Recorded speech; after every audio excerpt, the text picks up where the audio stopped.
Olá, minhas amigas, meus amigos. Sou Clóvis Ferreira de Araújo. Sejam muito bem-vindos ao nosso programa Prodcast, o podcast da empresa Prodetec. É uma das maiores, melhores empresas de segurança do Brasil.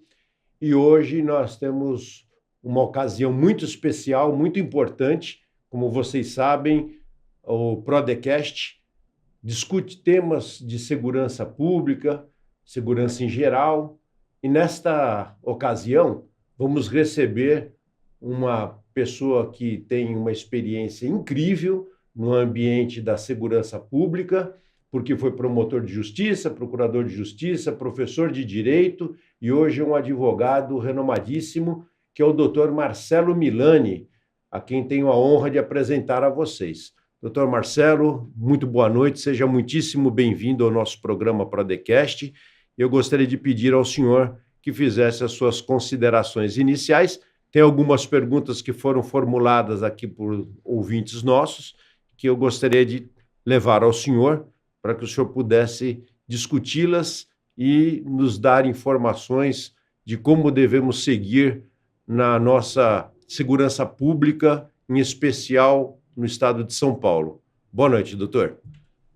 Boa noite, doutor Clóvis. Primeiramente, agradecer ao convite de estar nesse prestigiado e prestigioso podcast. É uma honra para mim estar aqui.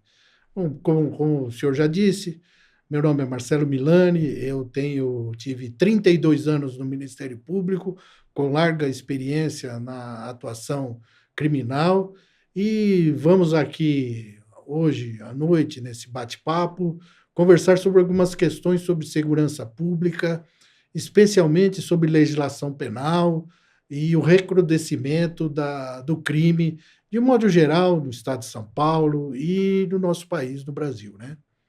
Muito obrigado, doutor. Repito, é uma honra tê-lo aqui conosco. Eu gostaria de iniciar pedindo ao senhor que considerasse a respeito da relação direta entre o recrudescimento do crime e as modificações legislativas que nós temos visto no nosso país. Pois não. Doutor Clóvis, eu gostaria de fazer um pequeno retrospecto histórico que é importante aqui. Em 1984, adveio a lei de execuções criminais. No bojo dessas execuções, da lei de execuções criminais, que modificou e criou praticamente, vamos chamar assim, a judicialização da execução criminal, ela, digamos assim, foi o pontapé inicial para que toda a legislação criminal no Brasil fosse abrandada. De lá para cá, especialmente a legislação penal, o Código Penal foi alterado de modo pontual, foi alterado de uma forma que hoje a nossa legislação penal ela foi totalmente abrandada. Os crimes previstos dentro da legislação penal e a punição a esses crimes tornou uma questão muito frouxa, digamos assim. O crime passou a ser uma pequena retribuição criminal e começou a se discutir da importância criminal e das modificações. Primeiro se modificando as penas, posteriormente se criando esses institutos, crime de menor potencial ofensivo, crime de maior potencial ofensivo, crimes hediondos, e uma verdadeira parafernália que só tornou a legislação penal e de punição e de repressão no Brasil um instituto totalmente pequeno, digamos assim. Eu não tenho uma justa medida criminal ao longo de 4 décadas quase, que possa justificar que a prisão é um fato que deve acontecer por condutas e repressões criminais. Digo isso porque hoje é mais fácil ficar fora do sistema penitenciário pela legislação existente do que dentro. E vamos imaginar e voltar lá para 1984. que começou a execução penal, depois mudou a legislação penal, foi mudando de um modo geral, criando todo esse aparato de crime de menor potencial ofensivo, oportunidades muito grandes para que se não faça até a legislação atual, que, ao meu ver, é totalmente desconectada com a repressão criminal. E vamos imaginar um fato concreto, na minha opinião. O que adiantou isso? Absolutamente nada. O crime só cresceu. A legislação diminuiu a sua repressão e o crime aumenta exponencialmente. Os fatos criminais estão subindo ao ponto inacreditável. Para mim, existe uma correlação direta entre, vamos chamar assim, o abrandamento das penas, o abrandamento criminal, ou se jogar a repressão penal como um instituto menor, e o crime só cresce. A população clama, não é? Para que se mude.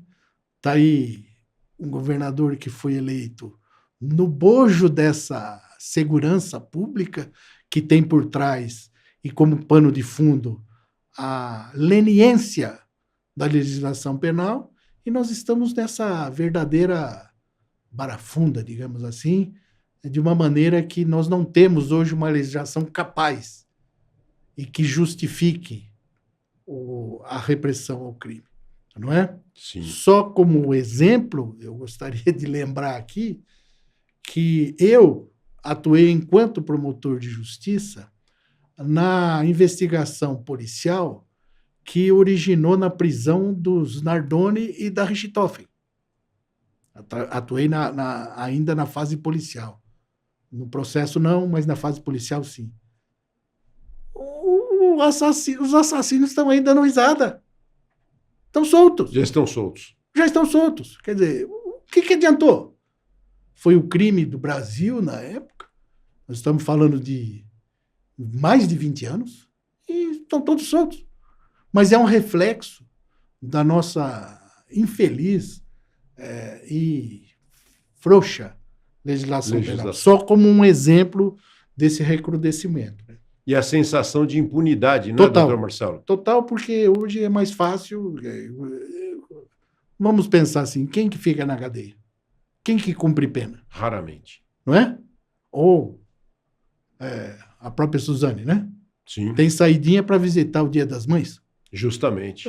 Não tem cabimento nenhum, coisa... mas ela é um reflexo de um arcabouço legislativo que entende que isso não acabou começando pela execução penal, depois acaba exame criminológico, vai acabando tudo.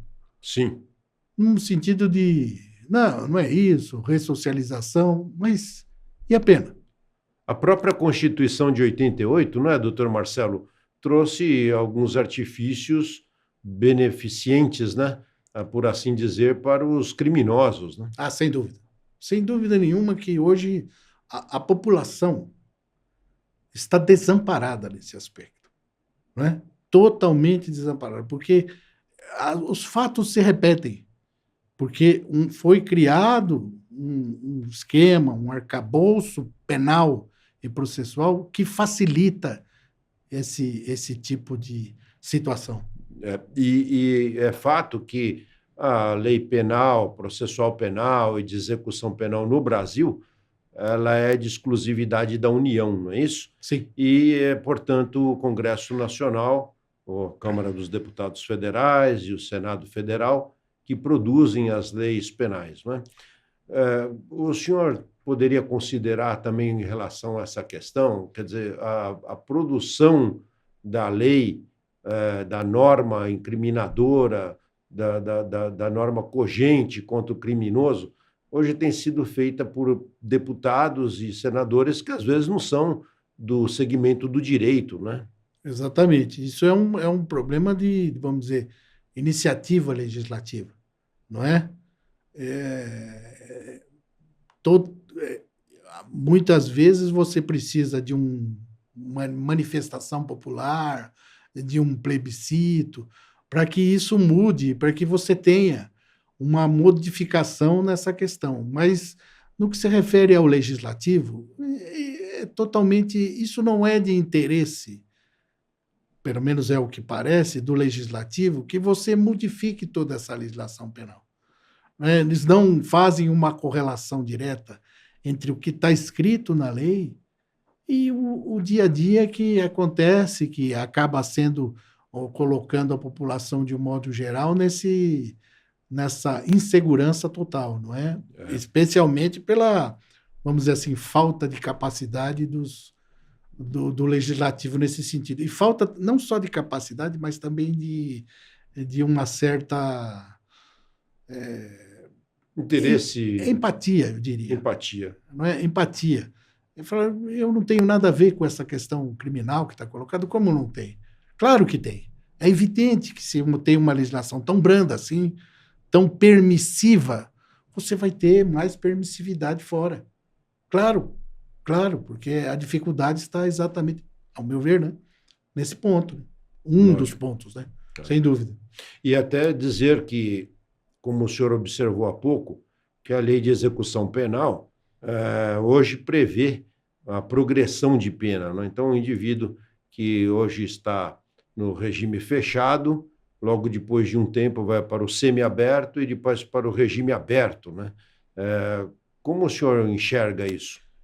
Isso foi essa modificação, especialmente da legislação de execução da pena, se mudou o sistema anterior, o que era originário do Código Penal e de processo penal, para esse sistema de mark system, de cumprimento de marcos e se colocar. E, a meu ver, eu me lembro bem que a discussão na época, quando se modificou a legislação de execução penal, que o âmago, a questão principal da legislação de execução penal foi baseada na lei belga. Então, tá bom, a Bélgica. Então, me dá todas as coisas boas que eu tenho na Bélgica e põe para cá. Sim. Eu duvido porque começa a se pensar em preso, não que você não tenha evolução nisso, mas não como um sistema que não funciona e que simplesmente fica dessa maneira, colocado de uma forma absolutamente sem sentido, porque depois de um certo tempo você sai e uma pena que é de 40 ou de 30, que é o máximo, acaba em 7, 6, e está na rua, igual, do mesmo jeito, da mesma forma, por essa questão colocada na execução e a própria pena, não é?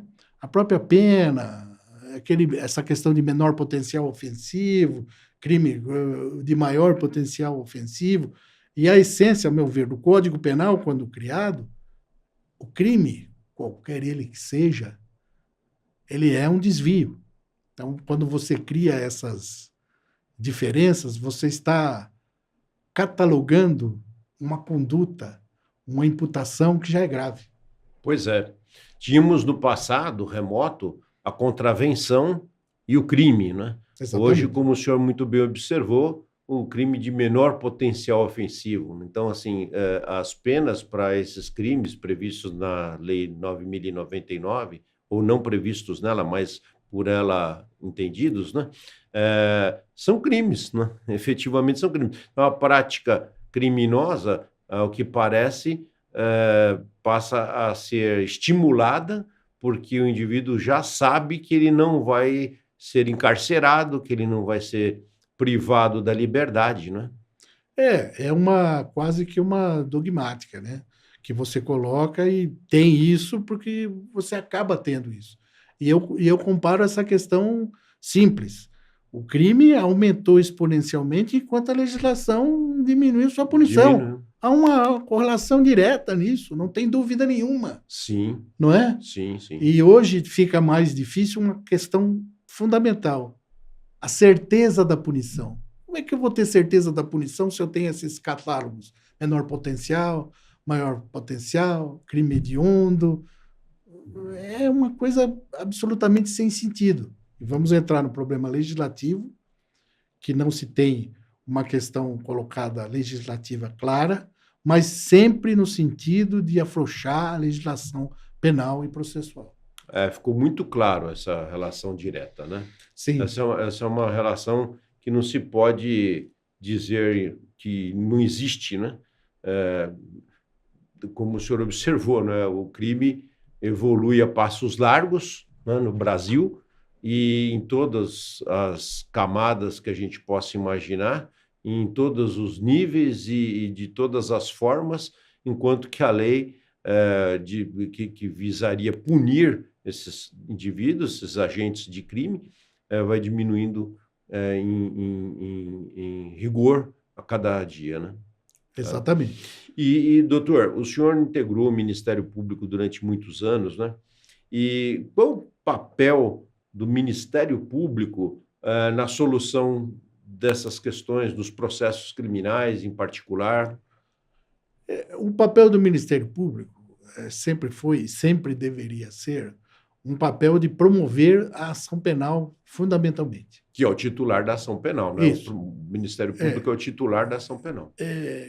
Guerrear, chamando assim, no judiciário, para que essas questões sejam definitivamente colocadas, entre elas, especialmente a questão do combate ao crime.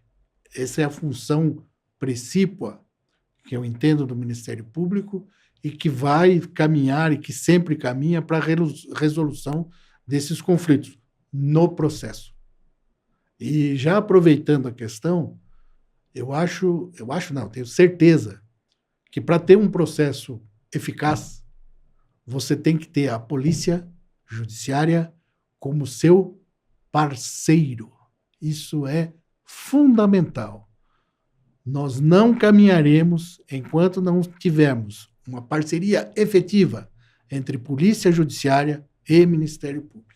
Polícia Judiciária, lógico, a Polícia Civil, a Sim. Polícia Federal, que são as polícias investigativas, né? Sem dúvida. Hoje nós não encontramos, assim, claramente, né, salvo casos muito isolados, que são às vezes até de ordem pessoal, em que o delegado de polícia e o promotor de justiça estão mais próximos e conversam a respeito de um caso específico para evolução. Teríamos alguma solução para isso? Para aproximação desses atores? Antes disso, eu gostaria só de pontuar uma questão que eu acho fundamental nessa questão do papel do Ministério Público. De uns tempos para cá, não muito tempo, se começou a ter, ao meu ver, equivocadamente, o Ministério Público investigando, fazendo papel investigativo ainda em fase de inquérito, chamando isso, mas não no processo em si. Ao meu ver, isso é um desvirtuamento da função precípua do Ministério Público. A Polícia Judiciária, a Polícia Civil, nasceu, foi criada e sempre foi a polícia que investiga. Na sua pergunta, eu gostaria de pontuar o seguinte: não há como você dissociar, nós temos que caminhar para a união, a parceria entre Polícia Civil, Polícia Judiciária Investigativa e o Ministério Público. Só teremos um processo forte, no sentido de processo criminal, o dia que essas duas instituições se unirem no combate efetivo e final à criminalidade que está aí estancando todos os dias. É fundamental que nós tenhamos essa união. Sim, eu creio que essa é uma das poucas soluções que a gente pode encontrar aqui neste momento que o país vive, né? Mas, assim, quando o senhor fala em investigação, de um modo geral, e a investigação, às vezes, feita pelo Ministério Público, com o que eu concordo também com o senhor, que são etapas distintas, né? E que podem sobrecarregar o Ministério Público ao ter que se dar a uma investigação, né? Quando existem outros profissionais que podem fazê-la de forma até talvez mais efetiva, porque tem muito mais gente para ir para a rua, investigar, trazer pessoas para serem ouvidas, assim por diante, encontrar testemunhas e outros elementos da prática de um crime e levar isso ao Ministério Público. Sabidamente, o promotor de justiça, ao receber o inquérito policial relatado, pode, se necessário for, exarar lá uma cota, ou seja, um pedido para retornar para a delegacia para outras diligências, né? Como o nosso público aqui não é todo ele do direito, né? Sim. Gostaria que o senhor explicasse um pouco essa conduta. Até me desculpe, mas é que eu não me aprofundei nessa questão, mas vamos dizer, acontecido o crime, as primeiras investigações e quem vai fazer, até por atribuição legal do Código de Processo Penal, é o delegado de polícia, é a polícia judiciária que vai colher essa prova, que vai colher testemunhas, que vai fazer o local dos fatos, que vai levantar todas as evidências, levar ao Ministério Público, que vai sobrepresar e, eventualmente, dentro de um inquérito policial que já está instaurado, dizer, essa testemunha ou essa prova, esse levantamento feito, ela não vai ter uma efetividade na justiça quando oferecido o processo, iniciado o processo criminal, se eu não tiver feito dessa forma. Então, por isso é que eu disse que é fundamental essa união entre polícia e Ministério Público. A polícia judiciária, então, vai colher essas provas de todo o local do crime e levá-la ao promotor, que ele é que vai dizer ao judiciário que ocorreu um crime, que a polícia assim apurou, que foram feitas tais e quais diligências, tais e quais perícias, e vamos levá-la ao judiciário, que é autônomo e que é independente, e nada tem a ver com aquela produção de provas, não é? Levando é que o Ministério Público consegue fazer valer a legislação para chegar a esse ponto colocado nesse aspecto de uma efetivação de uma condenação criminal, que é a resposta pela chamada justiça pública, da qual o Ministério Público e a Polícia Judiciária integram. Sim. O delegado de polícia e o promotor de justiça, eles são garantidores, né, dos direitos das pessoas, de um modo geral. Então, enfim, nem todos sabem que o delegado de polícia, muitas vezes, no relatório final de inquérito policial, pode informar ao Ministério Público que não foi encontrada a materialidade, o indício de autoria, assim como o promotor também pode pedir o arquivamento do inquérito, não é isso? Sem dúvida, sem dúvida. A gente tem caminhos para isso, né? A autoridade policial colhe os dados, faz um relatório e opina, olha, não existe prova da materialidade, não existe indícios de quem seja o autor ou quem são esses autores que assim chegaram, para colocar o Ministério Público, que às vezes pode, vamos tentar alguma coisa nesse sentido, ou outra diligência para se descobrir exatamente se ou se vamos arquivar esse inquérito para posteriormente conseguir alguma prova, ou não, não é? Me ocorreu agora um fato mais antigo que se envolvia a questão de crimes contra a vida. Teve um assassino em série aqui no Brasil, que era o Maníaco do Parque. Justamente, ficou famosíssimo. Então, muito famoso. Mas o que me chama a atenção, e eu lembrei por causa da sua colocação, é que, à época, existiam vários inquéritos arquivados junto à vara do primeiro tribunal do júri que não tinham solução. E, a partir da prisão do Maníaco do Parque, se solucionou pelo menos 20 casos e foram desarquivados. A polícia suscitou, descobriu outros crimes com a mesma característica e os inquéritos que lá estavam foram desarquivados e se iniciou, então, um processo criminal a partir deste fato que me ocorreu, quer dizer, mesmo arquivado, não significa que o crime não possa novamente ser investigado. Exato, muito interessante essa questão. E nesse caso do maníaco do parque, me pareceu que as polícias, ou a polícia e o Ministério Público, numa ocasião muito inteligente e interessante, trabalharam juntos, né? Ah, não tenha dúvida. Isso é uma das questões, porque não sei se pela natureza do delito, o crime contra a vida, ele acaba aqui meio que aproximando o promotor do delegado, da investigação. É muito comum você ter esse tipo vamos dizer, de parceria, porque você precisa para fazer essa questão, para apurar, e às vezes também no Instituto Médico Legal, porque se trata de um crime contra a vida, que você precisa dessa investigação, e você tem uma interação mais fácil, não sei se pelo tipo de delito, não saberia dizer, mas vamos dizer, é mais uma experiência de vida que eu tive enquanto promotor criminal, do que em outros delitos em que a questão fica muito diluída, ou essa questão que fica ao léu, digamos assim, né? Uhum. Doutor, o senhor trabalhou no júri também, não é? Sim. E o senhor poderia explicar para os nossos ouvintes o que é o júri popular, como ele funciona? É um procedimento, é um processo criminal diferenciado.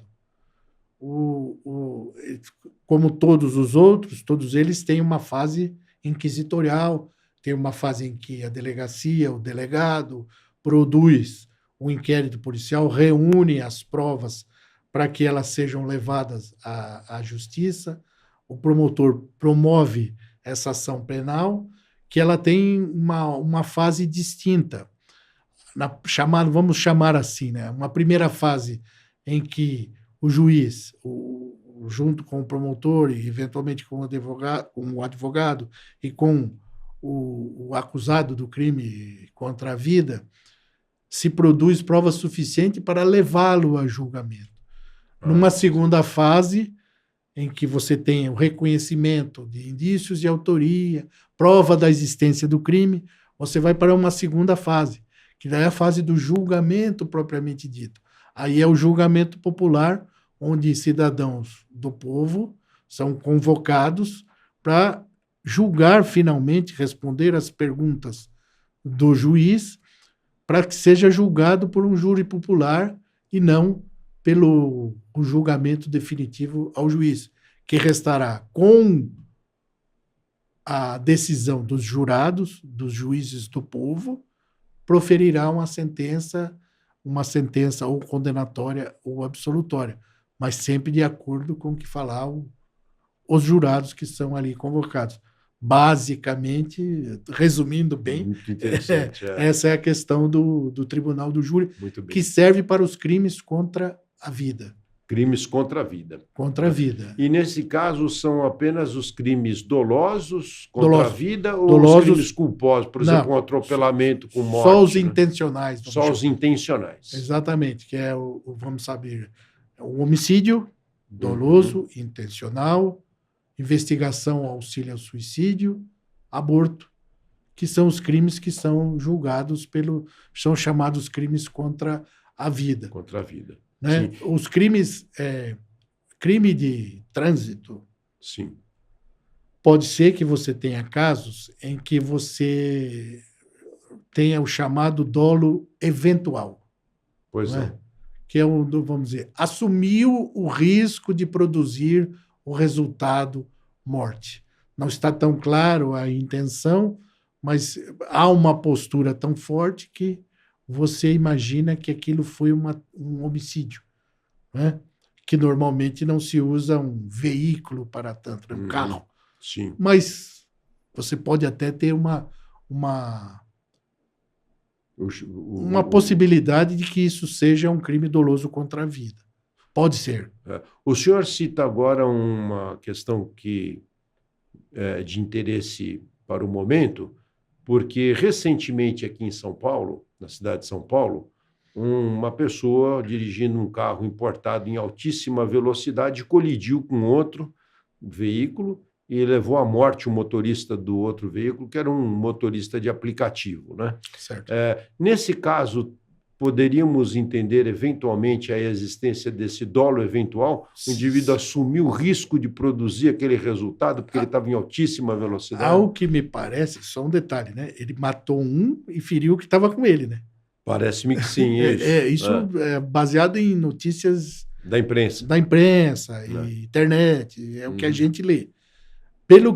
Pelo desenrolar da questão, se constatou, através de uma perícia técnica feita pela polícia, que o carro estava a 152 km por hora numa via urbana, normal. O que, por si só, significa uma questão muito difícil de se entender. Ponto fora da curva, né? Completamente. Ainda existe a discussão se ele estava ou não sob efeito de álcool ou substância análoga, digamos assim. Sim. Então, você pode, em tese, tudo em tese, também não sei, porque vai depender do que o Ministério Público, do que a polícia colher. Me parece, eu não tenho certeza, mas também estou falando de acordo com notícia, sim, que o delegado concluiu e relatou como dolo eventual. Me parece, eu não tenho certeza disso. E a promotora representante do Ministério Público parece que está caminhando nesse sentido. Parece. Sim. Eu estou falando. Mas seria um exemplo típico de alguém que assumiu esse risco, né? Ao dirigir em alta velocidade. Eu já participei e já cheguei a denunciar e processar por dolo eventual terminando a Moreira Guimarães e antes de chegar ao aeroporto, existe um viaduto que atravessa a Avenida dos Bandeirantes. Sim.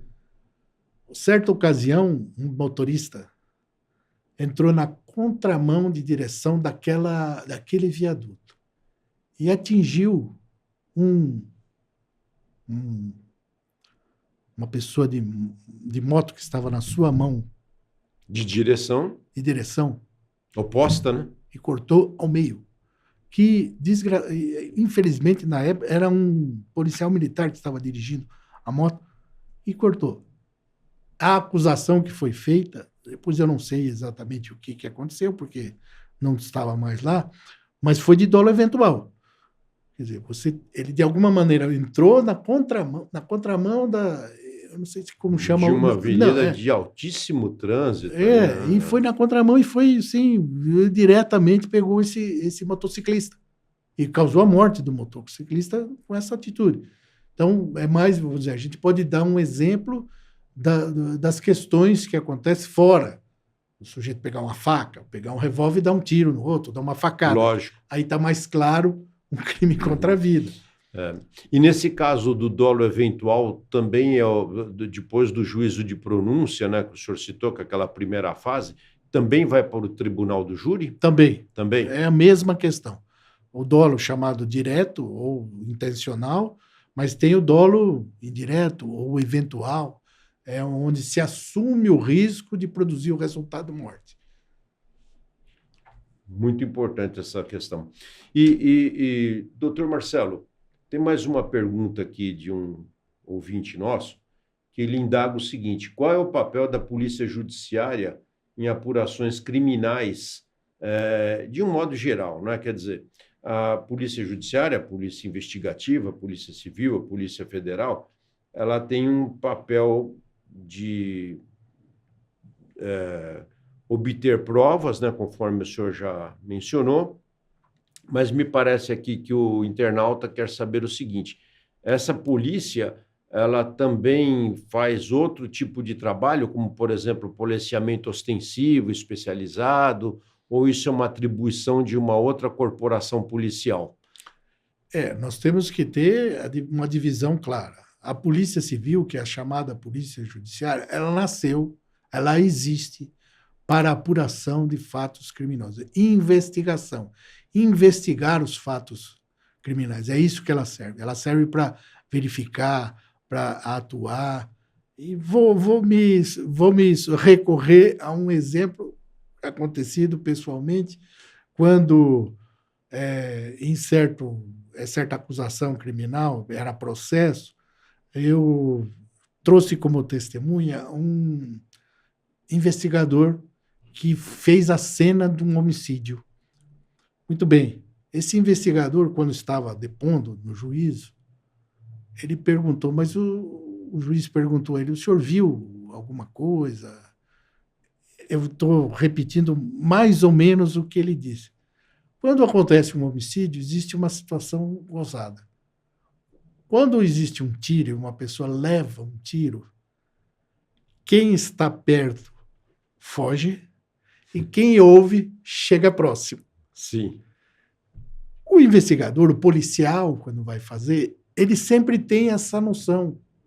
É uma coisa assim, um tanto quanto simplista, Sim. mas que exemplifica bem para que serve, não é? Porque muitas vezes pode enxergar uma coisa e não é aquilo que está constando. Então, as testemunhas que estão ao local, nem sempre ou nunca são aquelas que viram. Elas escutaram o tiro e foram próximas. E as que estavam saíram. Interessante. Essa é uma questão de um policial investigando. Não é uma questão que eu estou colocando como um promotor, mas você coloca. Isso tudo para dizer o seguinte: o papel da polícia, enquanto isso, é colher esses dados. Eu estou trazendo o homicídio como uma questão assim, mais simples de se entender, né? Lógico. É mais didática, vamos chamar assim. Não é? Mas esse papel é feito para isso, não é? Justamente. E agora, vamos pegar esse mesmo exemplo do homicídio e do corpo. Na música, tá lá o corpo estendido no chão. Quem vai isolar e ficar cuidando do corpo? É a polícia judiciária? Não, existe uma outra instituição para isso, não é? A polícia militar nasceu e vive para salvaguardar esse tipo de fato e para fazer essa polícia ostensiva, não é? A rigor você você fala polícia, mas elas são questões até distintas. Na minha ótica, né? Sim. O que eu acho. São questões distintas, não é? Uhum. O policial fardado, ele impõe um outro tipo de reação da pessoa. Uhum. E muitas vezes um policial civil que está com roupa sem farda, ele tem outra penetração e outro resultado para uma investigação. Eu acho que isso é como óleo e água. Óleo e água. Eles não se misturam. Não devem se misturar. Não deveriam se misturar. Porque são situações distintas. Nem falando, não é nem fazendo juízo de valor, nem de uma, nem de outra.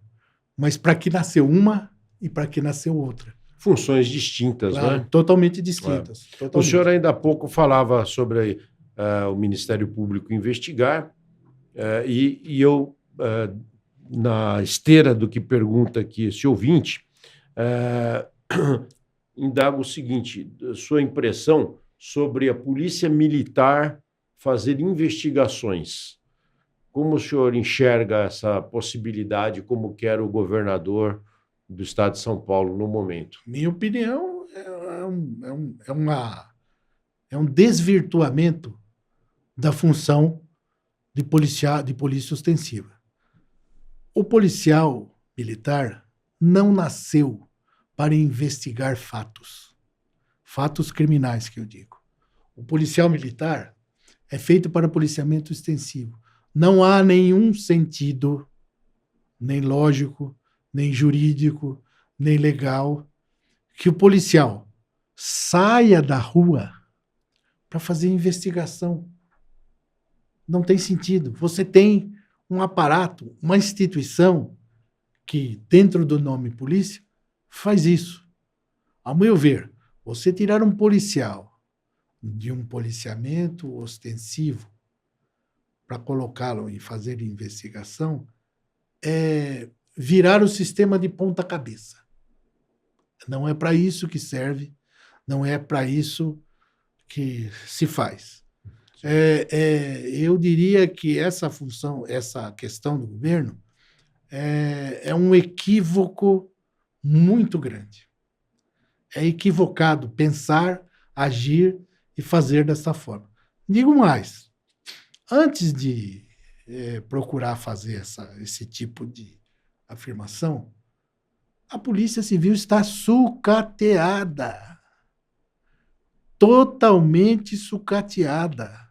A Polícia Civil está de joelhos. E eu não sou, nunca fui, não sou policial, sim, mas ela está de joelhos. Isso aí é um absurdo. O que o policial civil sofre hoje com a falta de condições de produzir exatamente a prova, o fim a que ele se destina, não é? A produção de investigações criminais, tá sucateado. O governo vira as costas para isso. E agora, bom, já que você não tem condição, eu vou colocar mais uma atribuição para o policial militar, que já não dá conta das dele. E como é que... E aí nós vamos entrar... É o sistema de ponta cabeça. Sim. Isso, na minha opinião, a continuar, não vai acabar bem.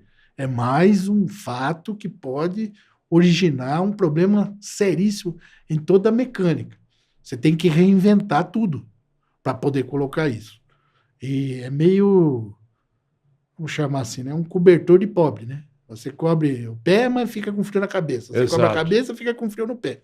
O problema mesmo. Não é isso, é sucateamento. É isso mesmo. Está sucateado, não dá, não é? O doutor sabe que hoje a Polícia Civil tem uma carência completa de delegado, escrivão, policiais. Falta de pessoal mesmo. Não só a situação. Então, que resposta se dá a isso? Não é? A população está ciente de que a população está sem policiais para fazer o serviço que eles deveriam fazer? Então, voltando naquela primeira questão que nós falamos a respeito de recrudescimento e de legislação. Exato. Você joga a segurança pública, desculpa, na lata do lixo. Porque você não dá um respaldo. Como você vai ter um trabalho minimamente razoável se você não dá o respaldo a essa instituição, né? A instituição e aos profissionais que lá estão? Exato. Não é só questão de salarial, não. Não. É questão de recursos para que você tenha um efetivo. Ele está lá para apurar. Chega a ser até cômico, né, se não fosse trágico. Sim. Porque o policial está lá para ajudar a população, para a segurança, e não ao contrário.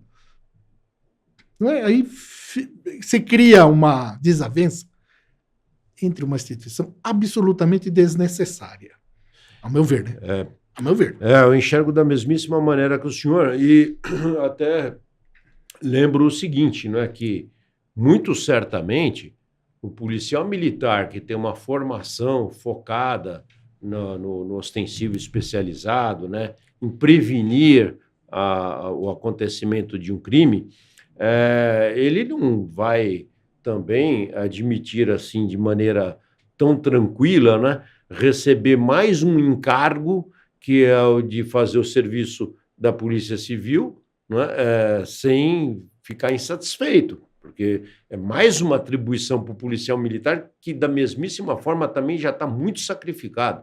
Aqui no estado de São Paulo, baixíssimos salários, não tem progressão de carreira tão fácil e, além de tudo, está oprimido, porque hoje, pelo menos, a minha opinião pessoal, né, o policial tem que tomar muito cuidado, porque ele hoje usa uma câmera no colete, né, para ele responder caso ele cometa um ato um pouco mais ríspido, rigoroso, com uma pessoa que está cometendo um delito, né? quando ele vai abordá-lo. Então, assim, o policial militar já está super sobrecarregado, ainda vai receber mais uma atribuição. Do outro lado, doutor, o senhor considera que essa escassez de policiais, hoje nós temos conhecimento de que a Polícia Civil aqui no estado de São Paulo está com menos 17 mil policiais. Isso prejudica também a investigação, o índice de esclarecimento despenca, não é? Isso é sempre um problema que não só a polícia, como todos nós deveríamos trabalhar para que isso se reverta. Mas com a ausência, com essa carência, isso acontece. Só dar fazer uma pontuação, eu também não estou falando que a polícia militar também não tem as suas carências. E vou até trazer mais uma questão. Eu trabalhei durante 8 anos na Promotoria de Defesa do Patrimônio Público. Existia um inquérito civil em andamento lá, parece até uma coisa inacreditável e bizarra, a respeito de uma arma que o governo tinha comprado já há algum tempo e que era chamada .40. E existiram vários casos que a arma disparava sozinha do policial. Foi veiculado na imprensa, inclusive. O policial teve ferimento no pé, o policial militar, ferimento no pé. Então, vamos voltar mais um pouquinho, não é? Será que esses coletes à prova de bala da polícia estão bons? Será que essa arma que se compra está boa? Aí é o policiamento ostensivo. Se preocupa com o quê? Qual é a preocupação quando se coloca nesse aspecto? Até eu fiz um adendo, fugi um pouco da sua pergunta, não é? Mas se você tem uma polícia civil sucateada, que tipo de investigação e de inquérito policial você vai ter? Se falta... Hoje não tem mais papel, né? Falta computador, o computador não funciona, não tem como, a hora que o investigador vai fazer uma diligência não tem escrivão, falta delegado, não é? Viaturas em estado precário. A famigerada Lei Maria da Penha e aquela busca, por exemplo, de delegacias da mulher. Sim. Ou só com mulheres. Sim. Não é? Eu lanço um desafio. Você consegue ter 20 delegacias na cidade de São Paulo só com mulheres? Possível. Pois é. É impossível por quê? Porque não está se preocupado com isso. É um carimbo. Não é dizer, olha, eu comprei viatura, né? Eu comprei 500 viaturas. Eu criei mais delegacias. Criei mais delegacias. E delegacia para quê? Eu faço 10 hospitais e não tenho médico. Eu faço 10 delegacias e não tenho delegado. Como é que a segurança pública vai acontecer? Porque isso parece uma coisa meio... muito simples. Mas se você não tem profissionais para que isso seja feito, é claro que você vai ter uma péssima investigação, é claro que você não vai ter resolução dos crimes, é claro que quando isso chega ao Ministério Público, precisa oferecer as denúncias e fazer os processos, isso chega... de modo precário, às de vezes modo até. precário. O índice de arquivamento dentro do Ministério Público é muito alto. Por quê? Porque a apuração não está sendo feita adequada. Por quê? Porque você tem carência, a polícia está sucateada, a polícia não consegue, na maioria das vezes, e muitas vezes, fazer o seu serviço primordial, que é a investigação criminal. Isso é claro. É claro, não tem nem dúvida. O reflexo está aí, né? Se um executivo que está preocupado com a segurança pública, sinceramente, não é comprando viatura ou abrindo delegacias, é valorizando, em primeiro lugar, o ser humano que ocupa e que está lá na Polícia Judicial. É fundamental isso. E a valorização perpassa, como o senhor falou, não só pelos salários, né? Sim. Óbvio que o salário é fundamental, né? Sim, o indivíduo não pode trabalhar com pouco salário, não consegue nem sobreviver, principalmente um policial. Mas essa questão da sobrecarga, né, por falta de gente, É claro, né, que traz um prejuízo muito grande. Aliás, assim, né, no estado de São Paulo, nos parece que isso atinge não só as polícias civis e militar, mas também o Ministério Público, né, a Justiça, que recebe distribuições inúmeras, né, com uma quantidade imensa de processos, nos quais tem que despachar e não tem gente em quantidade suficiente, né? Ah, não tenha dúvida, porque é que, como a gente está falando de segurança pública de um modo geral, e agora nós estamos focados mais especificamente na Polícia Judiciária e na Polícia Civil, mas eu acho que isso é um conceito, doutor Clóvis. É um conceito que muitas vezes os governantes não têm, que é o sistema de segurança e justiça. É parte de um sistema. Exato. Esse sistema não é reconhecido pelas pessoas que governam o Estado. Não é reconhecido como um sistema. É a polícia de um lado, o Ministério Público do outro, é o Judiciário do outro. Todos, na realidade, devem fazer parte de um sistema que deve funcionar. Se a polícia hoje tem um problema sério de sucateamento, o Ministério Público, de um modo geral, tem um sucateamento, muitas vezes, no apoio, nas questões. E aqui eu vou fazer um adendo em um particular. Lamentavelmente, o Ministério Público, muitas vezes, esquece a sua função e começa a fazer papel de polícia. O papel do Ministério Público não é ser polícia. O papel do Ministério Público é processar, julgar e colocar criminosos na cadeia. É esse o papel do Ministério Público Criminal, Sim. não é?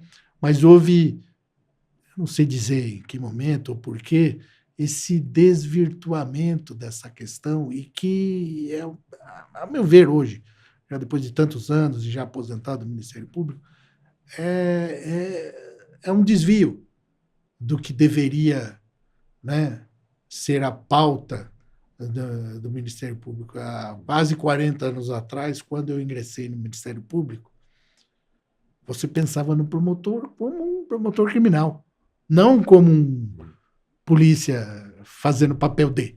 Sim. Mas, infelizmente, isso foi de uma forma se desvirtuando, sem fugir da questão fundamental, que é uma questão de conceito. Você deveria ter um governante que tenha esse conceito na cabeça. E envolve aí, posteriormente, o judiciário também. Não é? Lógico. O judiciário, sem dúvida nenhuma. Faz parte desse sistema É um que o sistema. senhor mencionou. Não é uma coisa que corre separada. Quem ganha com isso é o crime. É o crime e quem perde é a população. Justo. Não tenha dúvida nenhuma, porque isso não funciona. Se não funciona, vai ser ruim. Está ruim de um modo geral. Acrescentando a esse sistema, até não sei se o senhor concordará com isso ou não, mas acrescentando a esse sistema, o sistema criminal, né, de combate ao crime de um modo geral, constituído de polícias, Ministério Público, Justiça Criminal, mas também o sistema carcerário, não é, doutor Marcelo? Ah, sem dúvida, sem dúvida. Esse é um ponto que precisa ser analisado e cá entre nós, muito particularmente. O judiciário vem de tempos para cá adotando a postura. A cadeia não serve para nada, eu vou mandar para... Uma política de desencarceramento. Exatamente. Né? Isso não tem sentido nenhum. Isso só aumenta. É aquela história a questão do recrudescimento do crime, não é? Também o judiciário anda, né, meio que fantasioso. Parece que a questão, ele se revolta com a questão do vizinho, mas não se preocupa com a dele própria. Uhum. Não é? Esse desencarceramento serve a quem? Por que o judiciário, de um modo geral, fica tão, não preocupado com essa questão? E também, entrando até numa questão mais profunda do judiciário, por que o Supremo fica dando habeas corpus? Truco do quê? Ele não é uma corte constitucional? Sim. Por que fica dando habeas corpus É uma questão bastante interessante essa do Supremo, né? Até eu gostaria de convidar o senhor para que nós pudéssemos falar um pouco mais sobre essa questão das altas esferas de julgamento, né? Porque essa é até uma questão que hoje sobreveio na imprensa a dizer que, por decisão superior, né, de um tribunal superior, no Rio de Janeiro, houve um caso lá emblemático que as pessoas não podem ser abordadas em motocicleta com garupa, né, além do piloto garupa, sem que tenha uma justificativa plausível, né? Agora, qual é a justificativa plausível, né, doutor? Não, Vamos, vamos e venhamos, né? é uma questão, né, Que refoge ao lógico, né, da coisa. mas eu até, de uma maneira aprofundada, eu diria que uma decisão como essa entra naquela questão de segurança, a segurança e justiça. Sistema de segurança e justiça. O juiz se julga o quê? Ele faz parte disso. Sim, Ele de alguma, enquanto, é integrante, né, sim, do sistema. Enquanto cidadão, ele também sofre com isso. Quer dizer, só lembrando até, há uns tempos, talvez há cerca de 2 décadas, se discutiu e fez um projeto de lei e foi para a sanção do então governador Alckmin, que proibia que tivesse garupa na moto. Ah, me recordo. Lembra dessa história? Sim, sim. Por que saiu isso? Não saiu do nada. Não é? Porque se tem essa questão, porque mas é uma discussão que acabou indo para o legislativo e se acabou fazendo uma lei que acabou, no fim, sendo não foi sancionada, foi vetada integralmente pelo governador, mas para mim o principal era a discussão que estava aí. Por isso que sai uma decisão dessa. O que é razoável? Como assim razoável? Que não pode abordar? Por quê? Não pode abordar nunca? É verdade. Né? Porque simplesmente é uma... São umas ilações assim que refogem a lógica, né? Mesmo, vamos a essa história de Câmara, né? Parece que existe uma decisão do Supremo nesse sentido, Isso. salvo engano. Da onde se tirou esse dado? Não estou dizendo que deve ou não deve, mas esse dado saiu de onde? Aonde? Não existe um estudo científico apropriado para dar substância para isso, né? Aquela mania do Brasil, tudo se acha e nada se estuda e nada se comprova. Até o senhor fez uma observação agora há pouco da comparação da Bélgica com o Brasil para usar uma legislação da Bélgica, sendo que o Brasil é um tamanho de várias Bélgicas, né? Com uma população com uma origem totalmente diferente, com IDH diferente, enfim, não dá para comparar laranja com banana, né? Essa que é a grande até a própria verdade. População carcerária lá tem outra característica do que a daqui. Sim, outros delitos diferenciados, né? Então... E agora, por exemplo, não sei se é tão antigo assim a questão da imigração lá. Pois é.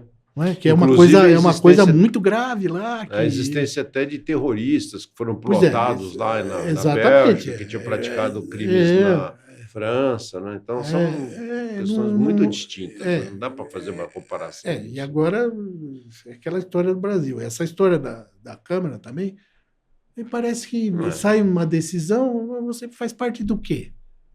Isso não é um sistema? Isso não tem a ver com tudo? Até para você explicar.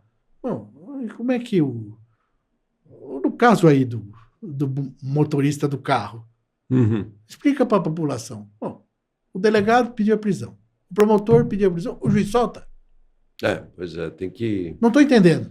Tem algum problema, né? Não, era para prender... todos erraram, né? Será que todos antes erraram? Não, desculpa. Fica uma forma esquizofrênica. Por que tanta diferença? Uma coisa que... Precisa de um alinhamento, né, doutor Marcelo? Sem dúvida. Por isso que, por exemplo, eu falei, a gente discutiu dessa união entre Ministério Público e polícia. Não no sentido de não é? Ou que fala ganha-ganha. Trabalharem com o mesmo objetivo, né? Claro, claro. E o próprio Que é a judiciário. proteção da sociedade, né? E o judiciário Envolver o também judiciário, parece uma né? coisa completamente Não, distinta. não são pontas soltas, são todos integrantes, como o E senhor essa, observou de um mesmo e sistema. essa questão da câmara no corpo, você me deu um estudo científico sério de que isso seja efetivamente uma coisa que vá ajudar na repressão do crime. Eu desconheço, confesso a você. Não sei, talvez o doutor possa saber. Desconheço também. Porque vamos copiar o que está lá fora? Por qual razão, né? Não, só copiar por copiar. Isso não vai elucidar em nada, né, a gênese do negócio. Mas olha, doutor Marcelo, eu fiquei aqui enaltecido com a sua presença. Obrigado. Nós temos aqui muitas indagações ainda que estão sendo feitas aqui pelos nossos ouvintes para passar para o senhor, mas, lamentavelmente, estamos chegando ao fim do nosso programa. Entretanto, eu gostaria de pedir ao senhor que voltasse outras tantas vezes, né? Para que possa nos dar mais aulas iguais às que o senhor nos deu hoje, viu? Eu agradeço, longe de ser uma aula, mas é uma questão que também me aflige, enquanto muitos anos no Ministério Público, é que você tem um sistema de segurança e justiça que não existe, né? Polícia, de um modo geral, ou algumas coisas que a gente discutiu aqui que precisam ser discutidas no sentido da gente esclarecer essas questões que são colocadas aí dentro do programa de hoje. Muito bom, muito bom. Eu gostaria que o senhor desse uma palavra para os nossos ouvintes, para depois eu proceder a alguns agradecimentos, em especial a Vossa Excelência. Eu agradeço a todos a acompanharem o nosso programa no dia de hoje e espero que as ponderações que nós fizemos aqui sirvam de guia para que nós possamos fazer discussões que realmente interessem a sociedade e quero agradecer especialmente ao Dr. Clóvis pela iniciativa de fazer uma discussão tão profícua com profissionais como ele, com tanta maestria todo desse tempo, porque nós acreditamos que discutimos hoje questões de segurança pública que são importantes para a população e muito obrigado a todos.